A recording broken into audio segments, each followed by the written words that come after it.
सर्वशक्तिवान परमात्मा हम सब के प्यारे पिता उस ईश्वर को नमन करते हुए उसकी इस महासभा में विराजमान आप सभी आत्मीजनों का मैं हार्दिक स्वागत वंदन तहे दिल से करता हूँ। सभा में उपस्थित हमारे बार एसोसिएशन के प्रेसिडेंट श्री राजेंद्र जी पांडे, सेवा केंद्र की सब जोन इंचार्ज BK नर्मला बहन जी, हमारे जूरिस्ट विंग के नेशनल कोऑर्डिनेटर उड़ीसा से पधारे नथुल भाई, जिनकी एक और विशेषता है, आप सबको पता होगा कि हमारे देश की माननीय राष्ट्रपति द्रौपदी मुर्मू जी ब्रह्मा कुमारी हैं, और जहाँ आध्यात्मिक कार्यक्रम होते हैं तो उनके राइट हैंड हैं भाई साहब।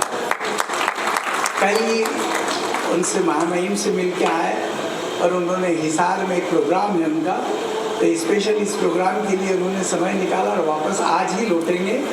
राष्ट्रपति जी के साथ उनका प्रोग्राम है हिसार में, हमारे अपने ही आश्रम का। सभा में विराजमान हमारी बार के सबसे वरिष्ठ अधिवक्ता माननीय तिवारी साहब, मिश्रा जी, शुक्ला साहब, केडी सिंह साहब और भी कई परिचित चेहरे मुझे दिखाई दे रहे हैं। सबका, पुलिस ऑफिसर्स, पत्रकार महोदय, ब्रह्मा कुमारी बहनें और सभी समाजजन, आवाज़ थोड़ी कम करना भाई साहब, सबका बहुत स्वागत। सच मानिए, आप जैसा भाग्यशाली कोई दूसरा नहीं है, ये अंतःकरण से कह रहा हूँ मैं, आप इसको महसूस भी करोगे। अब दुनिया में लोग कहाँ कहाँ कितना समय बेकार की बातों में बर्बाद कर रहे हैं, और एक हम सब लोग जो यहाँ इस देश के परिवेश को, समाज के परिवेश को, विश्व के दृष्टिकोण को कैसे परिवर्तन करें, उसके विचार विमर्श के लिए यहाँ एकत्रित हैं। सचमुच आप बहुत भाग्यशाली, और सबके लिए हम आपस में एक दो को ताली बजा के स्वागत करें।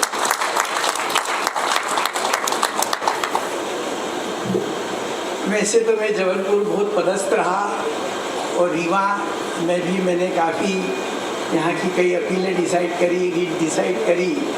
तभी मैं समझ गया था कि बहुत ही विद्वजनों की धरती है ये। इसलिए नहीं कह रहा हूँ कि आप लोग समूह बैठे हैं, ये मैंने जो अनुभूति करी, और आप सब जानते हैं इस रीवा की धरती में स्टेट बार काउंसिल हो, बार काउंसिल हो, हमारे न्यायपालिका हो, सबको एक से एक विद्वानों को देन ये धरा रही है।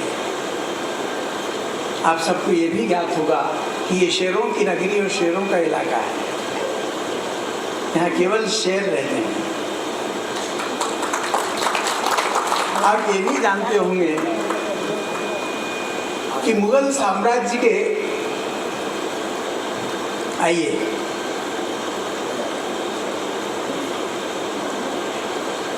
नवरत्नों में से एक रत्न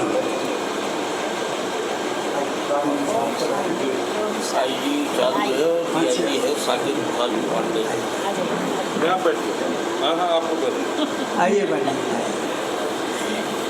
हमारे अतिथि के लिए एक जोरदार स्वागत है। और बहनें भी अपनी औपचारिकता पूरी करें, स्वागत करें अतिथि का।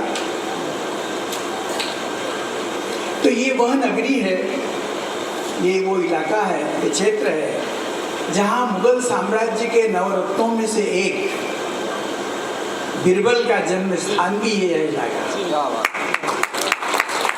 मैं जब मुझे यहाँ का निमंत्रण मिला तो मैं अभिभूत हो गया कि जिन अधिवक्ताओं के क्रॉस एग्जामिनेशन मैंने पढ़े, यहाँ के आर्ग्यूमेंट्स मैंने पढ़े, जब अपीलें डिसाइड करी हाई कोर्ट में, यहाँ की जब ड्राफ्टिंग देखी तो लगता था बहुत वास्तव में बहुत विद्वान लोग हैं। और मुझे उस आज सौभाग्य मिला आप लोगों के बीच में आने का।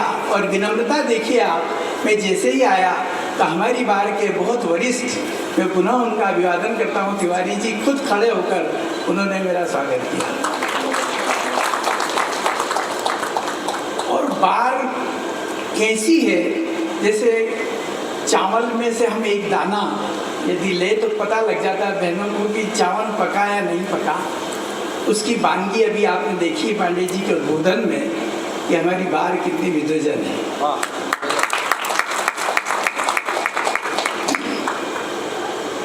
आज का विषय बहुत ही प्रासंगिक, सारगर्भित और वास्तविकता है। एक स्वस्थ और लाभुक सोसाइटी के निर्माण में आध्यात्मिक सशक्तिकरण का क्या रोल हो सकता है, आध्यात्म का क्या रोल हो सकता है, इस पर चिंतन हम आज करेंगे।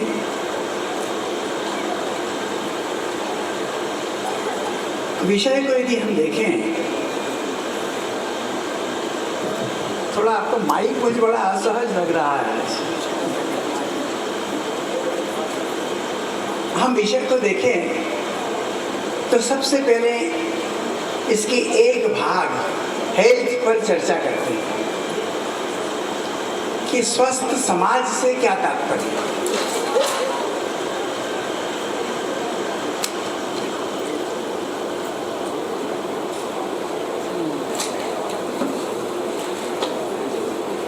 ये देखो आज हमारे समाज की यही स्थिति है, ऐसे ही गिरावट आ रही है। प्रैक्टिकल उदाहरण इसी को हमें ऐसे ही उठाना है।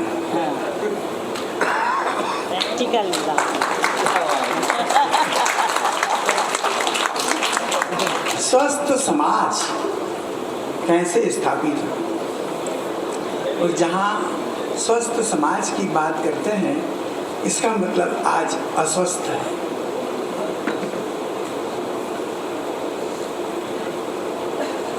दो प्रकार से अस्वस्थता है,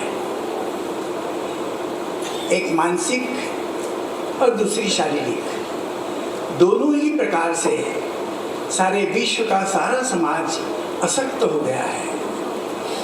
वे बीमारियां जिनके नाम भी नहीं उच्चारित कर सकते हैं, इतनी क्रिटिकल, वो सारी आज समाज में व्याप्त है। और ऐसे ही सारी मानसिक बीमारियां भी व्याप्त हैं। अभी लेटेस्ट रिसर्च में पता लगा कि विश्व में 40% लोग अनिद्रा के शिकार हैं, अनावश्यक परचिंतन, विवाद उत्पन्न करने के शिकार हैं, कहीं न कहीं मानसिक विक्षिप्तता व्याप्त होती जा रही है। और इस सब के पीछे क्या कारण है, उसको डायग्नोसिस जब तक नहीं करेंगे तब तक हम कोई मेडिसिन भी नहीं ले सकते।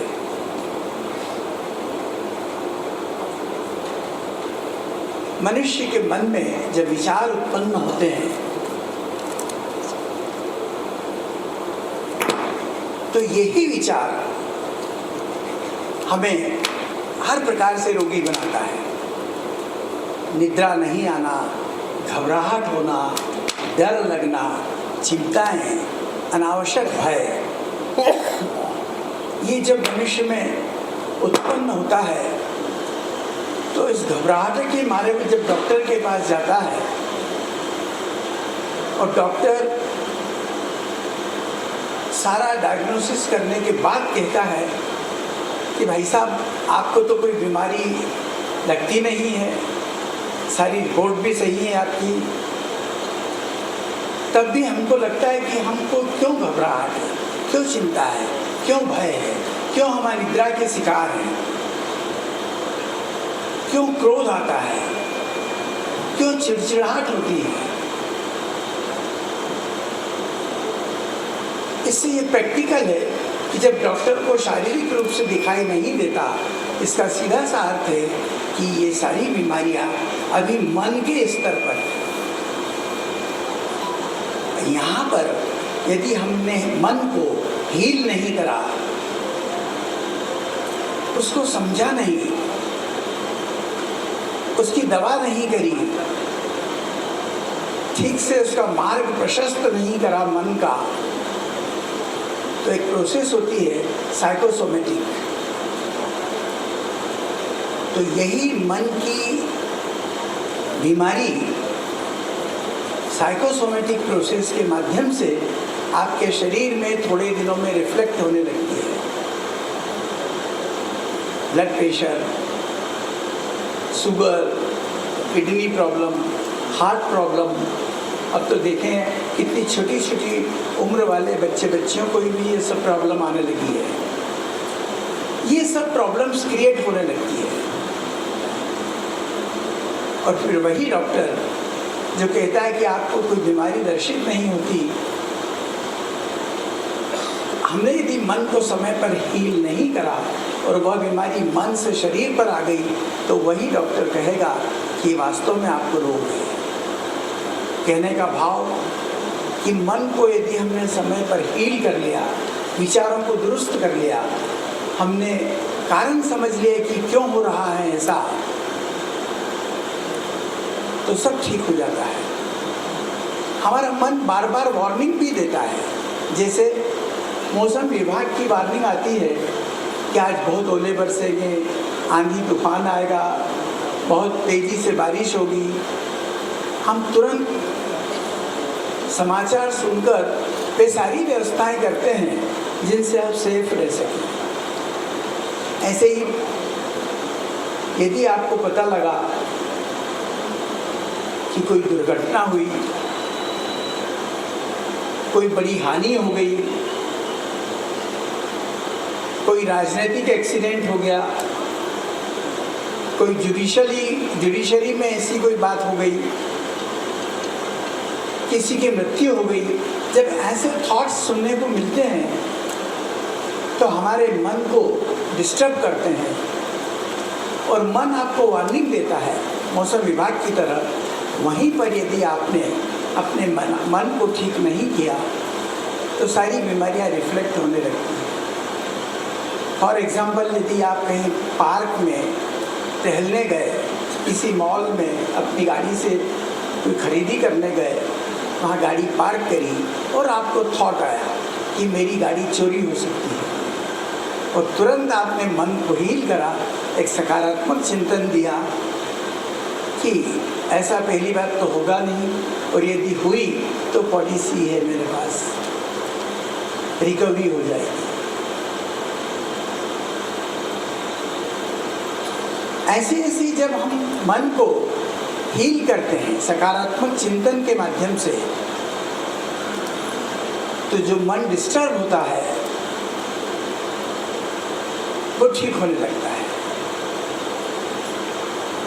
अर्थात हम मानसिक रूप से और शारीरिक रूप से जो अस्वस्थता महसूस करते हैं, उस सब का कारण है मन और उससे उत्पन्न होने वाले थॉट्स।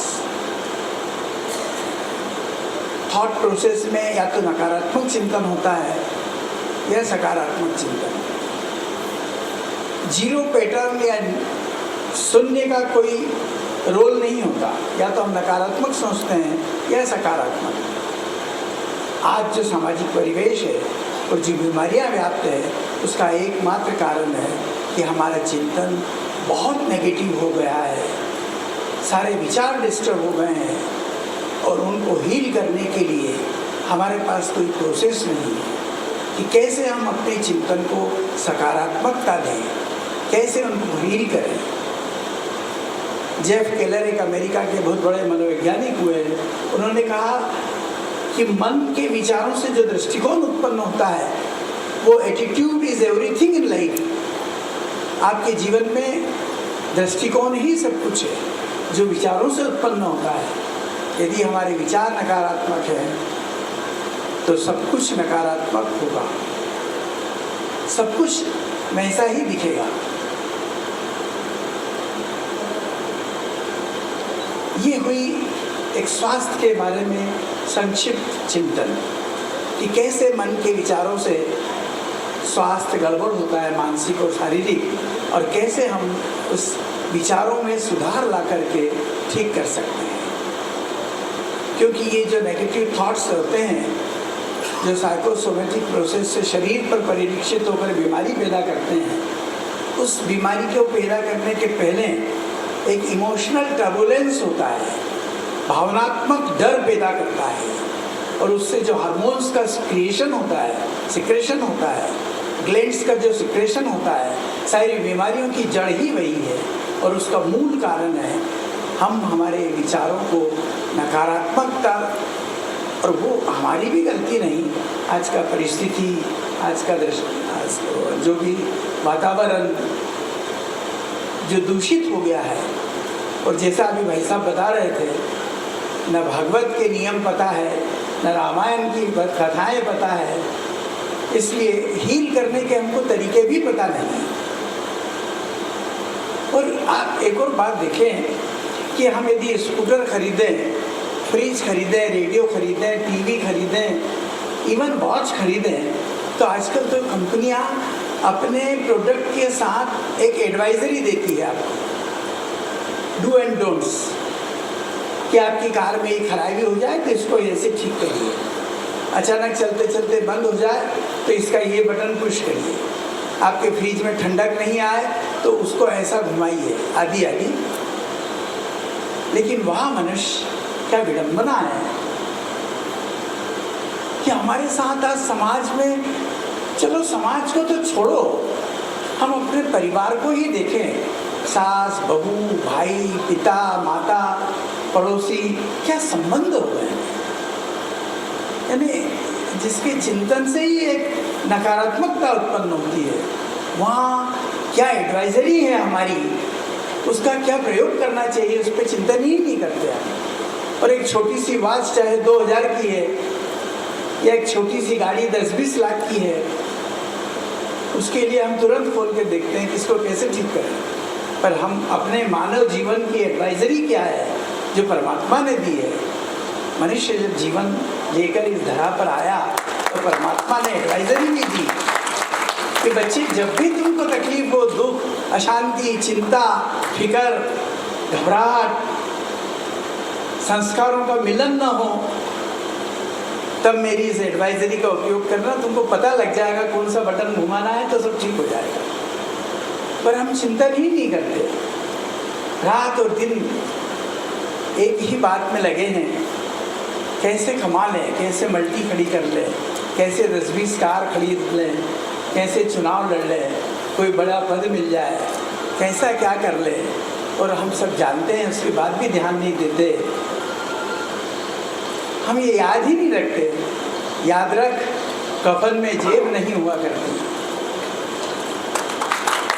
पर फिर भी हम उस दौलत के पीछे रात और दिन दौड़ते रहते हैं। हम अपना लक्ष्य भी निर्धारित नहीं करते। एक तरफ तो हम कहते हैं बड़े भाग मानुष तन पावा, ये बड़े भाग्य से मनुष्य तन मिलता है, और दूसरी ओर हमें यही नहीं पता कि हमारे जीवन का लक्ष्य क्या है, हम क्यों जी रहे हैं।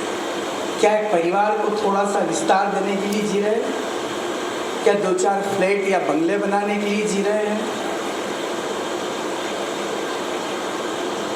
किस लिए जी रहे हैं, कोई लक्ष्य नहीं मालूम मनुष्य जीवन का, जिए जा रहे हैं। हम जब तक लक्ष्य निर्धारित नहीं करेंगे, यह अमूल्य जीवन निरर्थक है। और मेरा विशेष आग्रह है कि इन विचारों को आप अंदर तक संजो कर रखें, हमारे ही काम आएगा, हमारी आने वाली पीढ़ी के काम आएगा। हम सब समाज के कर्णधार हैं, हम पर बहुत जिम्मेदारी है, और विशेष रूप से हम सब लोगों की जो न्याय क्षेत्र से जुड़े हैं, उसमें हमारे पुलिस ऑफिसर्स भी हैं, उनका भी योगदान हमारे न्याय क्षेत्र में है। लक्ष्य तो निर्धारित करना ही पड़ेगा, अन्यथा बेनकाब आए थे इस जमीन पर और एक कफन के लिए सारी जिंदगी तमाम कर ली। क्या लक्ष्य है, ढूंढना पड़ेगा। और कहीं जाने की जरूरत नहीं है, ना कोई हमें शिष्य बनना है, ना कोई किसी साधु संत की शरण में जाना है, ना कोई संन्यास लेना है। हमारे गृहस्थ का पालन करते हुए ही हमें सिर्फ और सिर्फ उस एडवाइजरी का वो पन्ना पलटना है जहाँ ये लिखा है कि बच्चे तुम्हारा ये लक्ष्य है और इस लक्ष्य को जीने के लिए मैं तुम्हें जमीन पर भेज रहा हूँ। प्रजापिता ब्रह्मा कुमारी ईश्वरी विश्वविद्यालय वही एडवाइजरी आप तक पहुँचाने का यह कार्य 1937 से लगातार कर रही है। देश और विदेश के 140 देशों में इसके आश्रम हैं। और एक विशेष बात कि कितने ही बड़े बड़े भाई बहन उससे जुड़े हों, लेकिन वहाँ का सारा संचालन, वहाँ का एडमिनिस्ट्रेशन केवल और केवल बहनों के हाथ में रहता है। ये बहनें जो हम यहाँ देख रहे हैं, मैं आपसे निवेदन करूँ कि शायद आप भी जानते होंगे सब कुछ। बाल ब्रह्मचारी 3 बजे रात्रि से उठकर अमृत बेला, और हम समाज के लिए योग साधना करना कि हमारा समाज सुखी हो। और ऐसा भी नहीं है कि इनके घरों में खाने को नहीं था तो छोड़ के यहाँ आ गए। अच्छे वेल टू डू परिवार से educated, graduate, post graduate, doctors, engineers, और अभी मैंने निवेदन करा हमारे देश की महामहिम राष्ट्रपति द्रौपदी मुर्मू जी, वो भी ब्रह्मा कुमारी हैं। आप कभी राष्ट्रपति भवन में जाइए, वहाँ आप देखिए क्या योग कक्ष बने हुए हैं। तो ये बहनें जो रात और दिन तपस्या इस बात के लिए कर रही कि हम सुखी हों, और अपना सर्वस्व त्याग कर दिया। पर कुछ ऐसे मन चले रहते हैं या कुछ ऐसे जो समाज के विरोधी तत्व रहते हैं, वो कुछ न कुछ गलतफहमियाँ पैदा करने के लिए कुछ न कुछ या तो वीडियो वायरल करते रहते हैं, अखबारों में छपाते रहते हैं। और ये तो जब से दुनिया बनी तब से जहाँ अच्छाई होगी तो बुराई अपना असर डालती है, हाथी निकलता है तो सब होता है।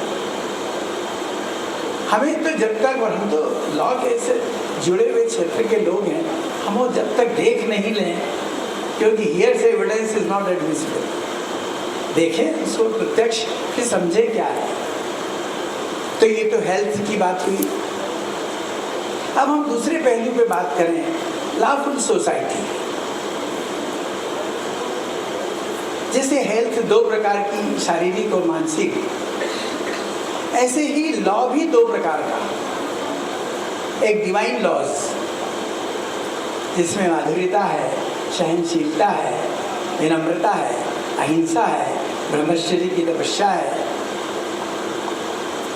अष्टशक्तियाँ हैं, मिलनसारिता है, आदर है, सम्मान है, संस्कार है, संस्कृति है, सभ्यता है। ये सब है डिवाइन लॉज। और दूसरा है कॉन्स्टिट्यूशनल लॉज, और फिर उससे उत्पन्न होने वाले तमाम बायलॉज और स्टेट के लॉज और आदि आदि। इन दोनों ही लॉ के क्षेत्र में, चाहे डिवाइन हो या कॉन्स्टिट्यूशनल, उसी प्रकार बीमारी घर कर गई जैसी हमारी शारीरिक और मानसिक। और जैसा हमने देखा कि शारीरिक और मानसिक बीमारियों के लिए हमारे ही थॉट्स जिम्मेवार हैं, ऐसे ही इन चीज़ों पर भी हम ध्यान दें तो हमारे मानसिक विचार ही एकमात्र कारण है। हम लॉ अबाइडिंग नहीं हैं, ना तो कॉन्स्टिट्यूशनली लॉ अबाइडिंग पर्सन है, एक्सेप्शन टू जनरल रूल, और ना ही डिवाइन लॉज के प्रति हम उसको मानने को तैयार हैं। हमारे देश की और समाज की, हमारे घरों की संस्कृति क्या थी और अब क्या हो गई है? किसी दूसरे का छीन कर खाओ, ये क्या कहलाएगा? विकृति कहलाएगी। आप भी खाओ और मैं भी खाऊं, ये संस्कृति। और पहले आप और फिर मैं, ये सुसंस्कृति है, संस्कार है, ये ऐसे संस्कारों का देश है। लेकिन कहाँ देखने को मिलता है? अभी भाई साहब ने जो छोटी छोटी 2-4 बातें करी, उसमें सारा ज्ञान नहीं थे पूरी दुनिया का। उसको जहाँ भी जोड़ोगे तो समझ में आ जाएगी। कहाँ चला गया सब कुछ? हम एक तरफ तो कहते हैं कि हम ईश्वर की संतान हैं, त्वमेव माता पिता त्वमेव बंधुश्च सखा त्वमेव विद्याश्च धर्मिणं त्वमेव सर्व मम देव देव। रोज प्रार्थना करते हैं, अगरबत्ती लगाते हैं। और दूसरी तरफ हमें यही नहीं पता कि हम जब आपस में संभाषण करते हैं तो किस शब्दों का इस्तेमाल करते हैं, क्या बोलते हैं, हमारे बोलने में, शब्दों में क्या सार्थकता है, क्या चिंतन है। कुछ भी सोचने को तैयार नहीं हम, क्योंकि हमारे पास सिर्फ और सिर्फ नकारात्मक चिंतन रह गया है। सार्थकता आपके शब्दों में ऐसे ही होना चाहिए जैसे युधिष्ठिर की थी, और वो तब आ सकती है जब हम पहले ये पहचाने कि मैं किस पद पोजीशन में और किस परमात्मा भगवान की संतान हूँ, ईश्वर की संतान हूँ, और एक अमूल्य मानव जीवन जी रहा हूँ किसी लक्ष्य से। तभी हमें अपनी सार्थकता पता लगेगी। महाभारत में एक घोष हुआ कि अश्वत्थामा मारा गया। उसके पिता द्रोणाचार्य ने कहा असंभव, सूर्य उदय होना बंद हो सकता है, मैं मान सकता हूँ, चंद्रमा उदय नहीं होगा आज के बाद, ये भी मान सकता हूँ, पर अश्वत्थामा मर गया ये नहीं मान सकता, क्योंकि उसको अमर होने का वरदान था। उसने कहा ये बात यदि अर्जुन भी कह दे तो नहीं मानूंगा, भीम भी कह दे तो नहीं मानूंगा, ये भी झूठ बोल सकते हैं। यदि यह बात युधिष्ठिर कह दे तो मैं मान लूंगा कि अश्वत्थामा मारा गया। कहने का भाव कि हमारे शब्दों में, हमारे बोल में, हमारे विचारों में वो सार्थकता होना चाहिए कि लोग समाज में, परिवार में, देश में आपकी वजनदारी, आपकी बातों को वजनदारी दे कि नहीं ये बात रीवा के इस व्यक्ति ने कही है तो मान्यता है, चाहे उसको सत्य असत्य खोजने की आवश्यकता नहीं है। वो कहाँ सार्थकता देखने को मिलती है? ये क्यों? क्योंकि डिवाइन लॉज हम समझते ही नहीं, बोलते जा रहे हैं। एक ट्रक के पीछे बहुत अच्छा कोटेशन परसों में निकल रहा था तो पढ़ा मैंने कि मानो तो मौज है और नहीं तो रोज ही है, मानो तो मौज है नहीं तो रोज ही अवरोध है। ऐसे ही एक ट्रक पे छोटा मिनी ट्रक रहता ना, उस पे लिखा था कि बड़ा होकर ट्रक बनूंगा, मिनी ट्रक पे। तो मेरे को लगा कि देखो यही बात यदि छोटे बच्चे में आ जाए कि बड़ा होकर मैं देश का राष्ट्रपति बनूंगा, किंतु ये बात कौन समझाएगा? हम लोग, हम ही परिवार के सदस्य, अन्यथा वो कैसे सीखेगा बालक?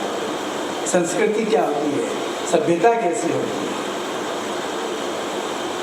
हम आपस में भी देखें तो मिठास नाम की कोई चीज हमारी वाणी में रह ही नहीं गई। कितनी कर्कशता, हंसी उड़ाना, कटाक्ष करना। परिवार हो, समाज हो, देश हो, प्रदेश हो, विश्व हो, कहीं भी देखिए आप। अन्यथा हमारे शब्दों में तो कितनी जान है।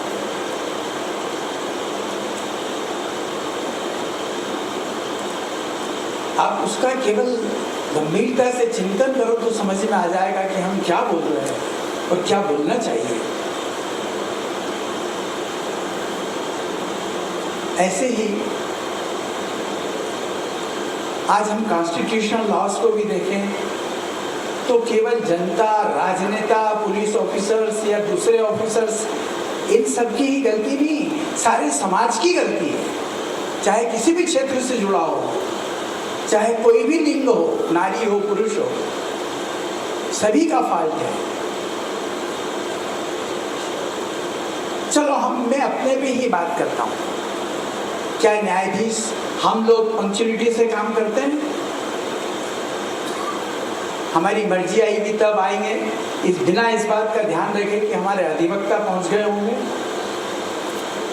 हम आपसे तो ये अपेक्षा करेंगे कि आप आर्ग्यूमेंट्स बहुत सलीके से और शालीनता से करो, लेकिन हमारे मन में आएगी वो हम जोर से डायस पे से बैठ के बोलेंगे। हम आपके आर्गुमेंट्स को इग्नोर करके निर्णय लिखेंगे, उसमें हवाला ही नहीं देंगे कि फलाने विद्वान अधिवक्ता ने क्या आर्ग्यूमेंट्स करे थे। ऑनेस्टी का प्रश्न चिन्ह क्यों खड़ा करता है समाज?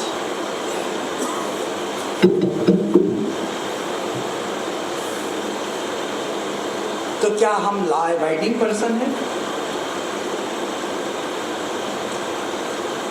और ऐसा केवल न्यायाधीश या कोर्ट की बात नहीं है, हम अधिवक्ताओं की भी बात करें तो क्या हम सुसभ्यता से डायस पे खड़े होते हैं? क्या हम लेटेस्ट नॉलेज रखते हैं, अपडेट हैं? जो अपडेट नहीं होता समाज में उसकी मृत्यु सुनिश्चित है, चाहे विचारों से मृत्यु हो या कैसे भी हो। अभिमन्यु का उदाहरण आपके सामने है, वह भी अपडेट नहीं था, अधूरा था। उसको चक्रव्यूह में घुसना तो पता था, निकलना पता नहीं था, इसलिए उसकी मृत्यु हुई। हम भी अपडेट नहीं होते और अपेक्षा करते हैं कि हमारे फेवर में सब कुछ हो जाए। कैसे संभव है? हमारे लिटिगेंट्स को देखो, यदि न्यायाधीश ने कोई फैसला विपरीत कर दिया तो हम अपने अधिवक्ता से झगड़ा करेंगे कि वकील साहब आपने इतनी फीस ली थी और फैसला तो उल्टा हो गया। ये सब क्या है?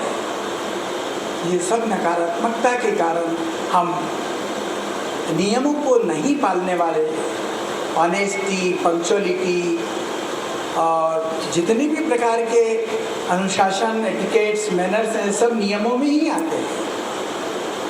आज न्यायालय में देखिए पेंडेंसी, आपने अभी सुना होगा इलाहाबाद हाईकोर्ट में कितनी पेंडेंसी, न्यायाधीशों की संख्या 1/3 कम है देश में। हमारे अधिवक्ताओं को जो उनके राइट्स से मिलना चाहिए वो नहीं मिलते। मैं सबकी बात करता हूँ, मैं इसलिए नहीं डरता कि मैं आपके बीच में ही अब प्रैक्टिस भी करता हूँ, और पहले भी मुझे कोई झिझक नहीं होती थी अपनी बात कहने में। तो इस सब के पीछे कारण क्या है? क्योंकि हम नकारात्मक चिंतन करते हैं, मेरा काम होना चाहिए, बस मुझे सबसे पहले पहुंचना है, मेरे पक्ष में फैसला होना चाहिए। लाल बत्ती देखेंगे तब भी जानबूझकर हम गाड़ी आगे बढ़ाएंगे, जानबूझकर, और बड़ी छाती चौड़ी करेंगे कि देखो मैं बाहर आ गया।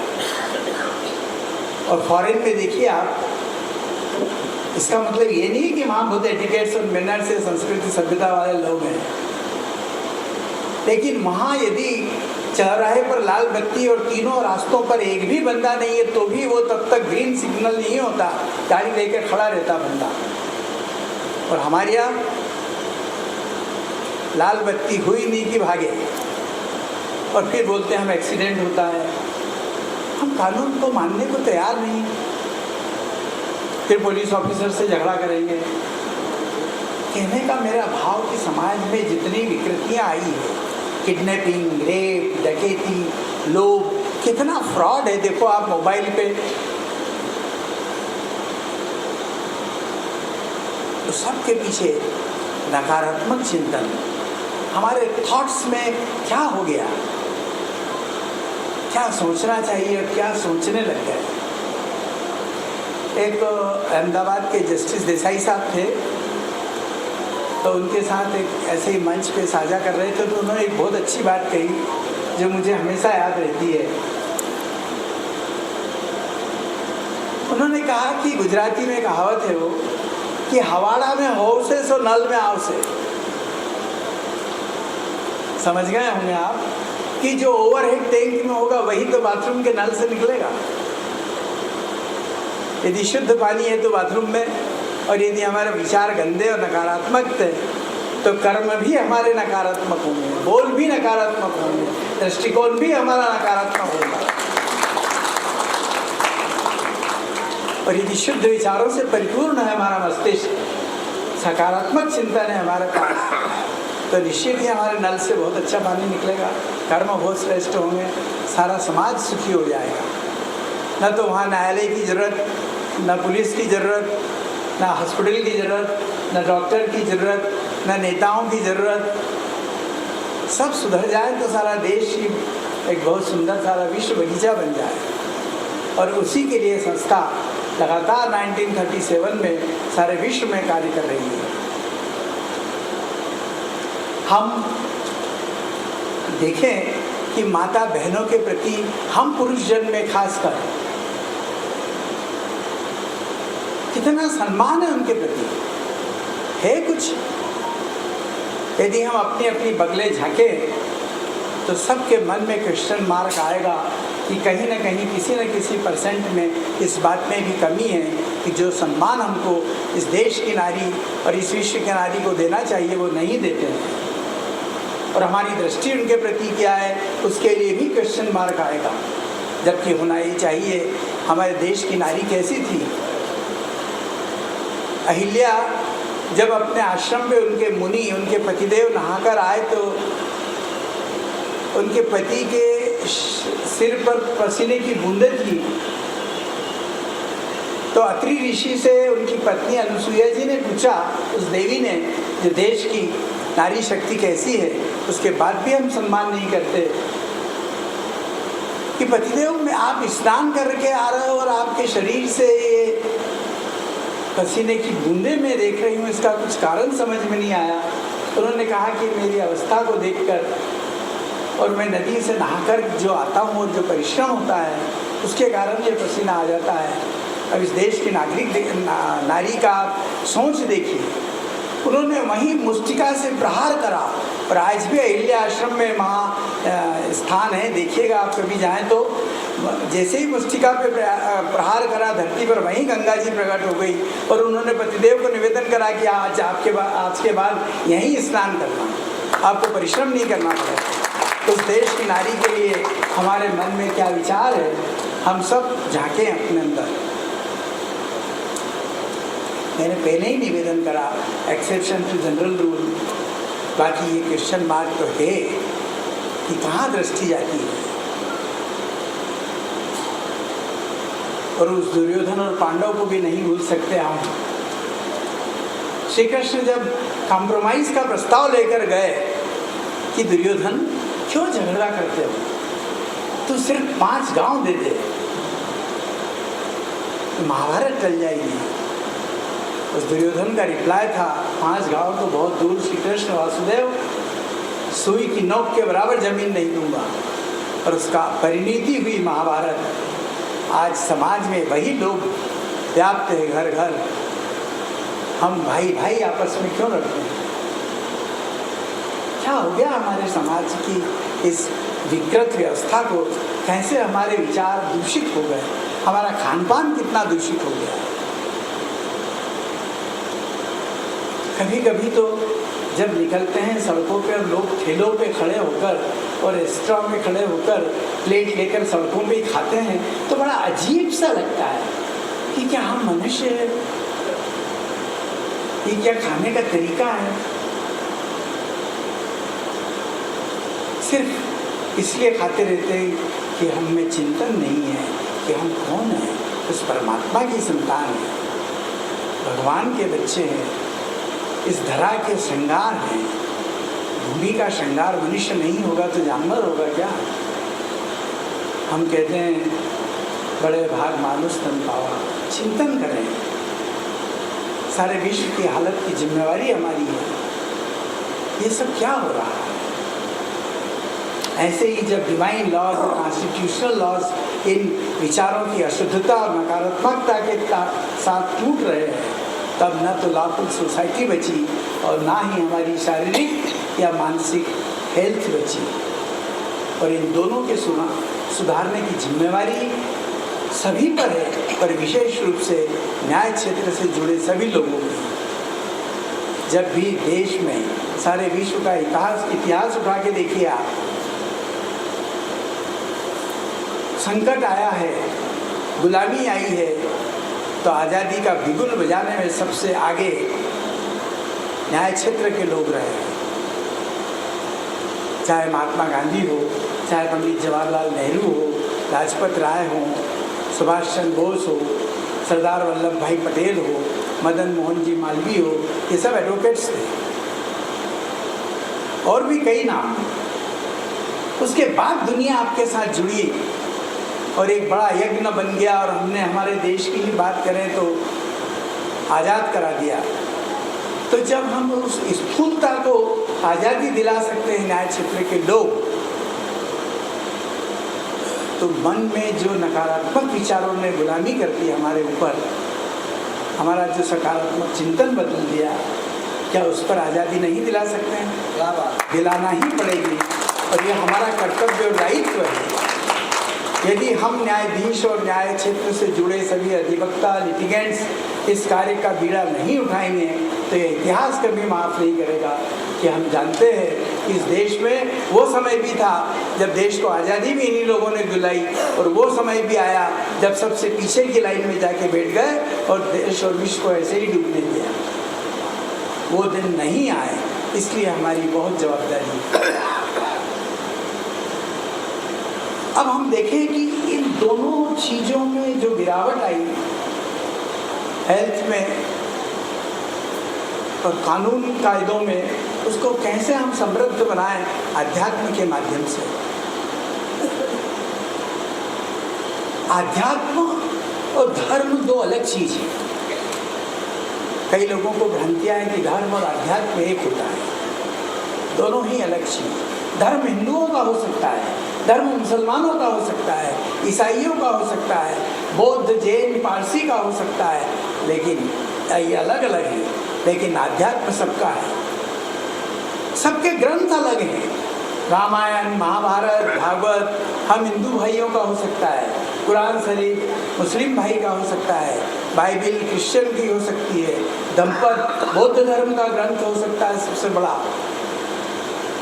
कुरान को हम नहीं मानेंगे, हमारी गीता को वो नहीं, हमारे महाभारत को वो नहीं मानेंगे, रामायण को नहीं मानेंगे, लेकिन एक ग्रंथ है आध्यात्मिक ग्रंथ जो सभी धर्मों की जननी है, जिसके कारण सारे धर्म उत्पन्न हुए हैं दुनिया में, और वो है अध्यात्म। आध्यात्म से ही सारे ग्रंथ पैदा हुए, और वो एडवाइजरी जो मैं बता रहा था आपको, श्रीमद् भगवद गीता। श्रीमद् भगवद गीता धर्म जितने भी हैं दुनिया में, देश में विदेश में, उन सब का मूल ग्रंथ, मूल धर्मशास्त्र, मूल अध्यात्म शास्त्र श्रीमद् भगवद गीता है।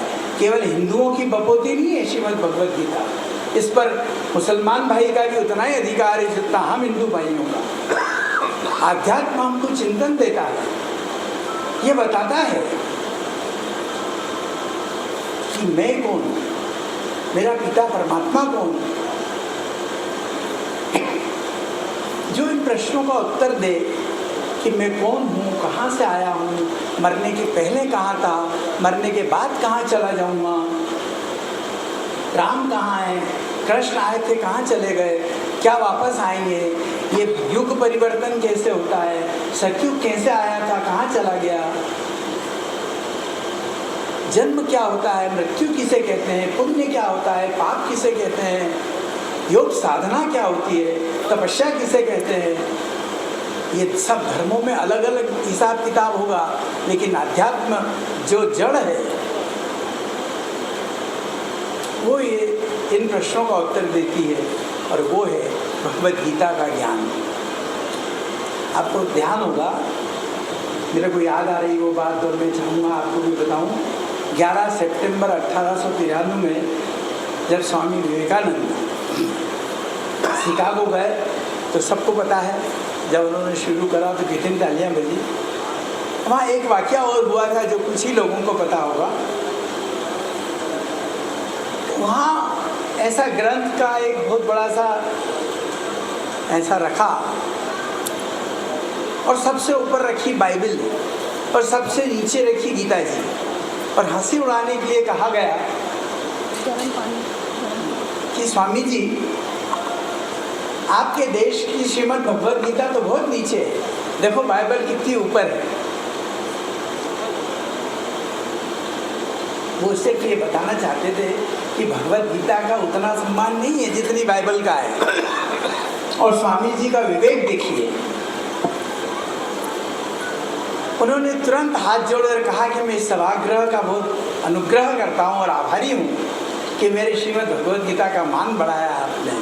तो सब बड़े झटके रह गए कि वो तो नीचे रखी है, बाइबल सबसे ऊपर रखी है, और फिर भी कहते हैं कि हमारा मान बढ़ाया। स्वामी जी गए, उस पुस्तकों के ढेर के नीचे से भगवत गीता सीधी नीचे निकाली, सारी पुस्तकें नीचे गिर गई। बोले गीता जी आधार है इन धर्म ग्रंथों का।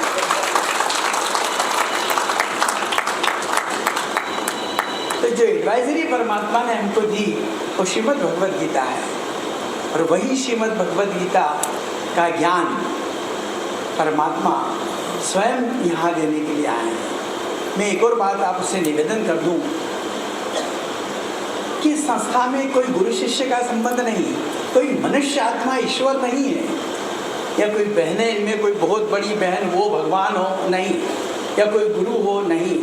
ये सब उसी प्रकार की सेवा करते हैं जिस प्रकार से आप और हम सेवा करते हैं समाज की। इनके तरीके भिन्न हैं और हमारे तरीके थोड़े अलग हैं। हम स्थूलता से करते हैं या आध्यात्मिकता से करते हैं। सबका ईश्वर एक है, जो श्रीमद् भगवत गीता में वर्णित है। धर्मशास्त्र के अलग अलग धर्मशास्त्रों में भी उसका वर्णन है। साथ में हमने अपनी मनमर्जी का हिसाब किताब भी उन शास्त्रों में जोड़ दिया, संशोधन कर दिया, एडिशन कर दिया, और मिश्रित ज्ञान हो जाने से हम समझ ही नहीं पाते कि वास्तविकता क्या है। और वो श्लोक बड़ा चर्चित है, यदा यदा ही धर्मस्य ग्लानिर्भवति भारत अभ्युत्थानाम धर्मस्य तदात्मानां सृजन्यम्। जब जब भी अधर्म होगा मेरे बच्चे, मैं एडवाइजरी तो तेरे को दे ही रहा हूँ, तो लक्ष्य से जीना। दुख होगा उस दिन, तकलीफ होगी उस दिन पढ़ना, और वो भी भूल जाए तो भी चिंता मत करना। उसी समय मैं प्रकट होऊंगा, दिव्य रूप से अवतार लूँगा, धरती पर अवतरित होकर मैं तुझे पुनः संस्कार, सभ्यता, देवत्व, गुण, शक्तियों से भरपूर कर दूंगा और एक सुखी समाज की स्थापना कर दूंगा। ये वो श्लोक है। और चूंकि वो श्लोक लिखा है, श्रीमद् भगवत गीता को हम सब मानते हैं, इसका अर्थ है कि कहीं न कहीं, कभी न कभी परमात्मा दिव्य रूप से अवतरित होगा ही। चूँकि उसमें डेट नहीं लिखी, उसमें स्थान नहीं लिखा, तो हम कंफ्यूज हो जाते हैं। और वही परमात्मा आप सबके लिए बहुत शुभ सूचना कि 1937 में दिव्य रूप से अवतरित हो गए। श्रीमद् भगवत गीता में एक बात देखिए आप, स्पष्ट लिखा है कि मैं अजन्मा हूँ और निराकार हूँ। मेरा कोई ऐसा 5 तत्वों का शरीर नहीं होता, ना मैं माँ के गर्भ से आता हूँ, मैं निराकार हूँ, ज्योति स्वरूप हूँ। श्रीमद् भगवत गीता देखिए आप, उसमें भगवानुवाच शब्द है, श्री कृष्णवाच शब्द नहीं है। पूरी गीता जी पढ़ लीजिए आप, हर श्लोक में भगवानुवाच, अर्जुन वाच, संजय वाच, भगवानुवाच, श्री कृष्णवाच से कहीं नहीं लिखा। और मैं अजन्मा निराकार हूँ, ये बात आप रामायण जी तो इस क्षेत्र में सब बहुत अच्छे से अवधि में लिखी हुई। तुलसीदास जी ने, स्वामी तुलसीदास जी ने कितना बढ़िया बालकांड में वर्णन करा है इसका। बिन भगत हूँ सुने हूँ बिनु काना, कर बिन कर हूँ कर्म विधि नाना। मेरा कुछ नहीं होता, लेकिन मैं सुनता हूँ, देखता हूँ, सब कर लेता हूँ। तन बिन परस नयन बिनु देखा, है ना मतलब, ग्रही हान बिनु बास शेषा, अस भांति अलौकिक करनी, महिमा जासु जाई नहीं बरनी। तुलसीदास जी ने कहा कि ये श्री राम जो है, ये मेरी रामायण का एक पात्र है, दशरथ का बेटा, लेकिन वास्तविक राम तो ये है जो बिन भगत सुने बन गाना।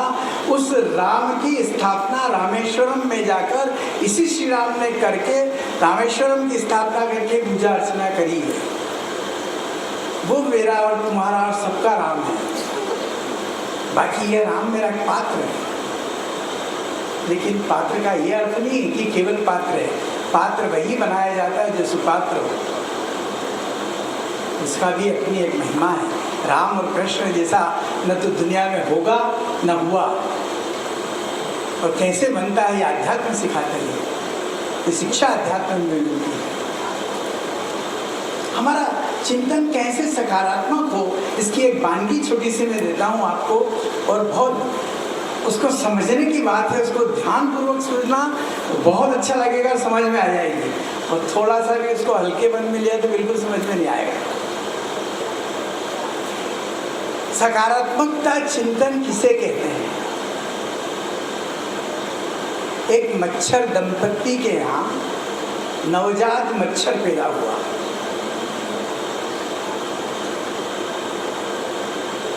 और जब 2 दिन का बड़ा हुआ मच्छर, तो उसके माता पिता ने कहा कि बच्चे तुम बड़े हो गए हो, तुम अपने जीवन की पहली उड़ान भर के आओ इस हॉल में, और फिर हमें बताओ कि तुम्हारा अनुभव क्या रहा।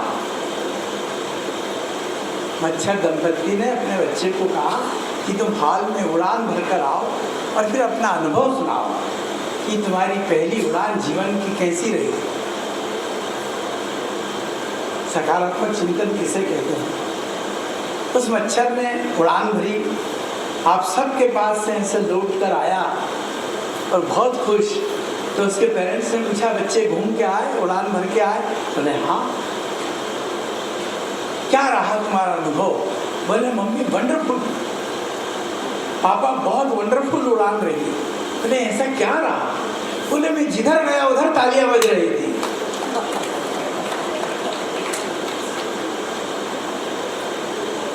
मैं जिधर से भी उड़ा उधर तालियां बज रही थी। कोई मच्छर गुनगुनाता हुआ निकले तो हम क्या करते हैं? तो उसकी सकारात्मक सोच देखिए, एक सकारात्मक चिंतन, सौहार्दपूर्ण, प्रेम पूर्वक भाई के प्रति प्रेम की एक वानगी देखिए आप। श्री राम ने वन देवी को बुलाया और कहा कि हे वन देवी, जिस रास्ते से मैं आया हूँ इस पर ये कांटे हैं, कल मेरा भाई भरत इसी से निकल कर आएगा मुझसे मिलने, और आपसे निवेदन है कि आप इन कांटों को दूर कर देना। तो वन देवी ने हाथ जोड़कर कहा, प्रभु क्या आपका भाई भरत इतना नाजुक है कि चंद्रवंश का राज्य नहीं कैसे संभालेगा? वो इतना नाजुक है कि इन कांटों की चुभन सहन नहीं कर पाएगा, तो इतना बड़ा राज्य कैसे वो चलाएगा? तो श्री राम ने जो शब्द कहे, उन शब्दों की आज आवश्यकता है हमको। उन्होंने कहा, हे वन देवी, ये बात नहीं है, भरत तो मुझसे भी शक्तिशाली है, उसका धैर्य मुझसे भी गजब है, सहन शक्ति भी बहुत अजीब है उसकी, लेकिन जब वो निकल कर आएगा तो कांटे की चुभन से उसे दर्द नहीं होगा, इस बात से चुभन होगी उसको कि मेरे भाई इस पर से कैसे गए होंगे। ये हमको सोच चाहिए। जब तक ये सोच उत्पन्न नहीं होगी तब तक इस विश्व का कल्याण नहीं हो सकता। हम कितने ही कानून बना दें, कितने ही पुलिस ऑफिसर्स बना दें, कितने ही कुछ भी कर दें, राजनेता खड़े कर दें, नई नई स्कीमें ले आए, कुछ नहीं हो सकता। हम सब बड़ी बड़ी बातें करते हैं और गली गली में शराब की दुकानें खोलते हैं। ये संस्कार सिखाने के काम है? ये संस्कार सिखाने के काम है कि हम गांजे और भांग के लाइसेंस देते फिरें और समाज से ये अपेक्षा करें कि तुम्हारा बच्चा सुसंस्कृत हो, सभ्य हो? मैं ये नहीं कहता है किसका काम है, पर जिसका भी काम है क्या आप स्वयं सोचें, उचित है? किसकी बात कर रहे हैं? ये नहीं हो सकता जब तक हम आध्यात्म का सहारा नहीं लेंगे, क्योंकि ये जो सब कर रहे हैं वो भी मनुष्य हैं और हम भी मनुष्य हैं, उनका भी चिंतन वही है जो हमारा है। हम अपनी नकारात्मक सोच को जब परिवर्तित कर देंगे आध्यात्म के माध्यम से, तो न तो मानसिक रूप से बीमार होंगे, न शारीरिक रूप से, न हम डिवाइन लॉस को तोड़ेंगे, न कॉन्स्टिट्यूशन लॉस की जरूरत पड़ेगी। मैं कौन हूँ, कहाँ से आया हूँ, ये सब जानना पड़ेगा। आज हम कितना झूठा मुखौटा लगाकर समाज में घूमते हैं। हम बड़े वकील बन गए, बड़े जज बन गए, बड़े उद्योगपति बन गए, बड़े देश के सर्वोच्च पद पर जाकर बैठ गए, और हमें ये भी नहीं पता कि मैं कौन हूँ। एक छोटा सा क्वेश्चन, कोई पूछेगा तो बोले मैं डॉक्टर हूँ, मैं इंजीनियर हूँ, क्या तू मरने के बाद भी रहेगा? स्वामी विवेकानंद के बचपन का नाम था नरेंद्र, और वो गुरु करने निकले। और जब रामकृष्ण परमहंस के पास गए, और भी साथी थे, और उनसे कहा हम आपको गुरु बनाना चाहते हैं। गुरु ने इंटरव्यू लिया और सब बच्चों से पूछा तुम कौन हो, तुम कौन हो? तो सब ने अपना आइडेंटिफिकेशन बताया, मैं फला हूँ, पिताजी फला है। जब उस नरेंद्र की बारी आई कि तुम कौन हो, तो कितना सुंदर जवाब दिया। तब स्वामी विवेकानंद बना, वो ऐसे नहीं बन गया कि यही जानने तो मैं आपके पास आया हूँ कि मैं हूँ कौन। वो अध्यात्म सिखाता है कि तुम कौन हो। हम झूठा खोटा होते, और एक सेकंड लगता है जिस पत्नी से है, जिस पति से हम खूब प्रेम करते हैं, जिस समय सांस निकली, उठाओ उठाओ, जल्दी करो जल्दी करो, सब आ गए, सब आ गए, हो गया टाइम। सोचिए आप, इसका मतलब ये नहीं कि हम परिवार छोड़ दें या पति या पत्नी के संबंध में जिम्मेवारी कर्तव्य का निर्वहन नहीं करें, लेकिन सकारात्मक रूप से करें। और मुझे फक्र है कि ये वो धरनी है रीवा, शेरों की नगरी, जहाँ यदि मैं बहुत अच्छे से जानता हूँ, इधर रजीत सिंह साहब के साथ रहा, जीपी सिंह साहब के साथ भी मेरा बड़ा सौभाग्य रहा, जो यहीं के थे। मैं जानता हूँ कि यहाँ का व्यक्ति यदि एक बात धारण कर लेता है कि ये करना है, तो चाहे जान चली जाए, करना है। तो हमें अध्यात्म को अपनाना पड़ेगा, ये जानना पड़ेगा कि मैं कौन हूँ। हमें ईश्वर के प्रति कितनी भ्रांतियाँ हैं और क्या विडंबना है। कभी कभी तो सोचते हैं तो समझ में ही आता कि उस ईश्वर ने एक इंसान बनाया था, पर बाहर इंसान तेने कितने ईश्वर बना दिए। घर में सिंहासन में 25 मूर्तियाँ रहती है, राम की, कृष्ण की, दुर्गा की, अम्बा की, गणेश जी की, फलाने की, ढिकाने की, और हमें पता ही नहीं इनमें हेड ऑफ द डिपार्टमेंट कौन है। पता होना चाहिए। हम जब फक्र से कहते हैं कि हम परमात्मा के बच्चे हैं, वही मालिक है सबका, तो नॉलेज तो होना चाहिए। हम भगवान को मानते हैं पर भगवान की नहीं मानते। वो क्या कहना चाहता है सुनो, फिलॉसफी को तो समझिए। उस आध्यात्म को अपनाना पड़ेगा। आध्यात्म से ही सकारात्मक चिंतन होगा। परमात्मा आकर के राजयोग की शिक्षा देता है। एक छोटी सी बात और याद आ गई, इसलिए मैं कहने का लोभ रखते हुए आपको सुनाता हूँ। आपने वो एक पुस्तक पढ़ी होगी, ऑटोग्राफी ऑफ योगी, कई लोगों ने पढ़ी होगी, योगेश्वरानंद की, बंगाल के। उन्होंने लिखा, उस ऑटोबायोग्राफी में है, पुस्तक पढ़ना कभी, बहुत अच्छा है, कि मन के विचारों में कितनी शक्ति है, कितनी शक्ति है। उन्होंने लिखा, मैं बचपन में बीमार था और पेट की समस्या के कारण बहुत प्रॉब्लम थी, तो कितना ही खाता तब भी मैं अपच होने के कारण दुबला का दुबला ही रहा, दुर्बल रहा, बीमार रहता था। और ऐसे ही वो योगी जीवन में आ गए, तब भी वही स्थिति थी। एक दिन वो बैठे थे योगेश्वरानंद, और वहीं उनके गुरु निकले, योगानंद नाम था उनके गुरु का, और उन्होंने उनकी दृष्टि पर भी उस पर कहा, योगेश्वरानंद तुम बहुत दुर्बल हो। तो उसके टीस उठी मन में कि मेरी कमजोर नस को इन्होंने दबाया। कहा, हाँ गुरुदेव, मैं परेशान हूँ इस बीमारी से, और ऐसा ऐसा है, बोले इसके कारण तुम खुद हो। और फिर उन्होंने योगानंद जी ने फिर कहानी बताई कि मेरे पिता, मेरे गुरुदेव थे लाडली महाशय, और ये योगानंद जो थे, ये बचपन में ये भी बहुत बीमार रहते थे।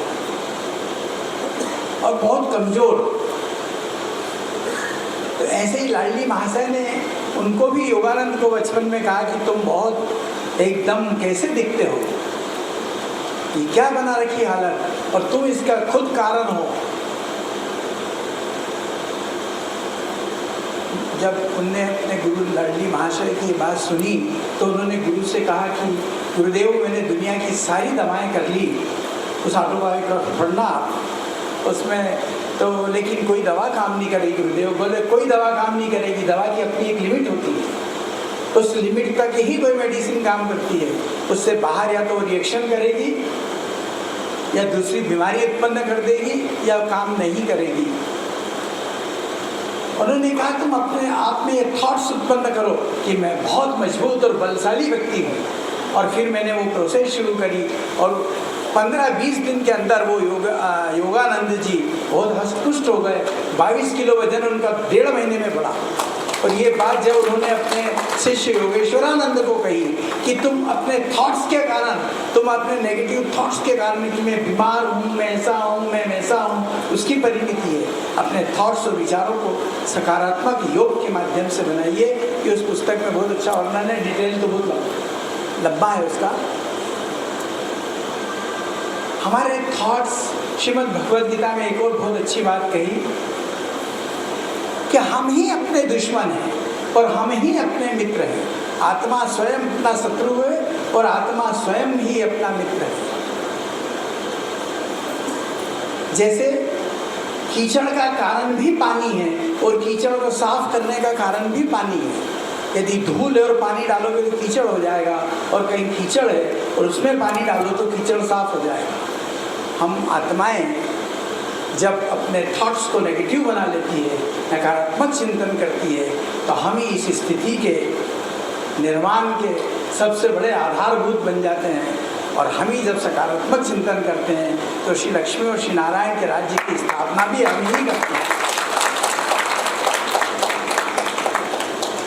इसलिए मेरा आग्रह है कि हम आध्यात्म की इस फिलॉसफी को ब्रह्मा कुमारी आश्रम में आकर समझें, सीखें। अच्छा लगे अडॉप्ट करें, नहीं अच्छा लगे तो हमारा घर जहाँ है वहाँ है। ये निःशुल्क व्यवस्था है। बहन जी पैसे तो नहीं लेते आप? नहीं लेते। मुझसे थोड़ा हाथ खड़ा कर, थोड़ा हाथ खड़ा। निःशुल्क बहन जी आप लोगों के लिए टाइम अपनी सुविधा अनुसार कभी समय निकाल लेंगे, आधा घंटा, पौना घंटा, और 7-8 दिन में सारी फिलॉसफी बता देते हैं।